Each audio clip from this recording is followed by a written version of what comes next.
ma'am. Hindi bawal magmura. Albularyo ka lang. Ha? Albularyo, iba naman yung albularyo. Visionary ako. Vision. Hindi ka albularyo? Visionary. Kala albularyo. Albularyo mga nightlight hours yun eh. Anong reliyon mo? Katoliko. Katoliko. Ano hatag? Bisaya ka? Ilonggo. Ay, Ilonggo man. Ay, makahambal. Saan ka ba Bisaya? Cebuano. Cebuano. Bukolano. Makahambal man po. Bohol. Makahambal man po na Ilonggo kasi Bohol, Cebuano. Pareho lang. pareho lang naman. Bohol at saka... Tuloy ko ka naman, di ba? Pag sumunod ka, di ba? Ang Biblia ay buhay na salita ng Diyos. Pag sinabi, sinundan mo ako, makikita mo siya. Kasi, bold ako magsalita. Patay na ako, binuhay ako dito. Kaya ako, ganito yung mukha ko. Hawakan mo lang ito. May Bible nga ako. Yun. May Bible nga ako sa bag ko eh. Yun kaya pala. Hindi ko dinadala. Basahin mo yung Mateo 5:8. Mapalad ang may malinis sa puso. Pagkat makikita.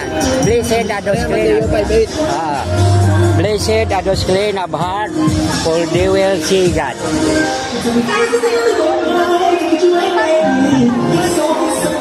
Basahin natin. Alright. Tapos Hope 42:5. Ito, siyatan mo lang para itong basahin mo. Yung mga verse. Yan, basahin mo yon.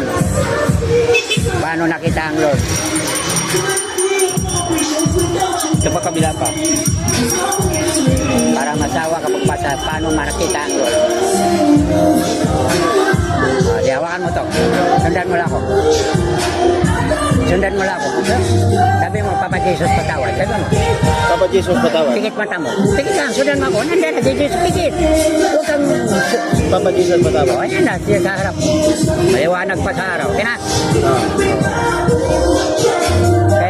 Kaya, ano yan? At sa'yo na. Libre na yan. Wala yung bayad lang. Kahit magsalita ka lang. Alam ba, siya, di pa naman sa kalulong. Pag mula niya po. Wala. Pero magsabi na, agimat. Ilod na nga, agimat mo pa eh. Ginawa mo pang ano eh. Kasi patay ako. Kaya spiritual yan ha. Spiritual yan mapaliwan ng tao. Katulad sa'yo yung sinabi mo makita. Hindi naman makita ang Diyos pero nakita mo.